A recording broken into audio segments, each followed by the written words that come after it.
A 35-year-old woman who was born blind can see now thanks to a remarkable surgery performed right here in Utah. Though Kristen O'Neil had told it couldn't be done, it was. Ed Yeates shows us more in tonight's special report. Deanie, Kristen O'Neil's blindness would have looked something like this. Even in full light, I would appear as a moving sheet of nothing, washed out. Ophthalmologist Dr. Alan Crandall describes it this way. Just one sheet, no distinguishing factors. You couldn't tell where your coat ended, where your tie started, none of that. It would all be gone. But at the State Health Department cafeteria, where she works with her husband, who is also blind, Kristen now moves about no longer blind. I was told by doctors all my life that they couldn't fix it. Fix what? Kristen was born with extremely small eyes. A section of her iris was missing, and what was there was dislocated, so light couldn't go through the center of her pupil.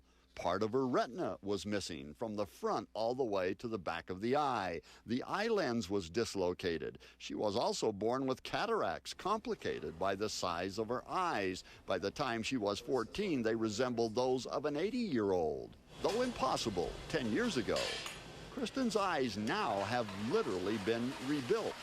I was able to see the mountains for the first time, see across a field, and see buildings across there, so that was really cool. Being able to interact with people and be able to look to them face to face and eye to eye and have a conversation is really great. At the Eye Institute of Utah, Dr. Alan Crandall removed the cataracts. He then began reshaping the eyes. He made a new iris by implanting this artificial plastic iris right into her eye sac.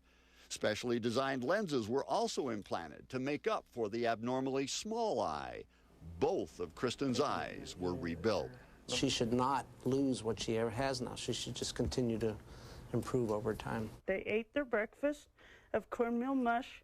At home, Kristen reads comfortably to her kids, a simple pleasure she savors now.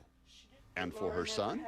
Being able to help him read his music and teach him how to read music was probably the best, was interacting with the kids. I'm just glad that Dr. Crandall could help at least one of us. And I was a little bit worried at first because I've been through a lot of eye surgeries and none of them have worked out for me.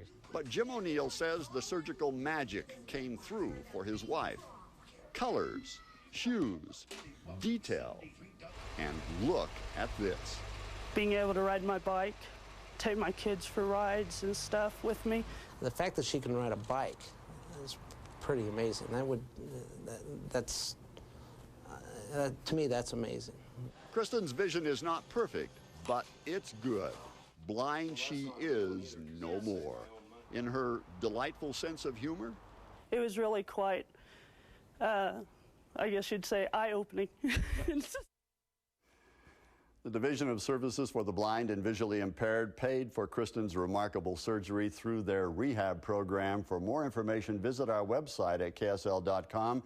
Lois Collins will also have more on this story in tomorrow's Deseret Morning News. Pretty remarkable. It is remarkable. Uplifting on a night like tonight, Ed. We needed that. He has the remarkable stories, old lady doesn't.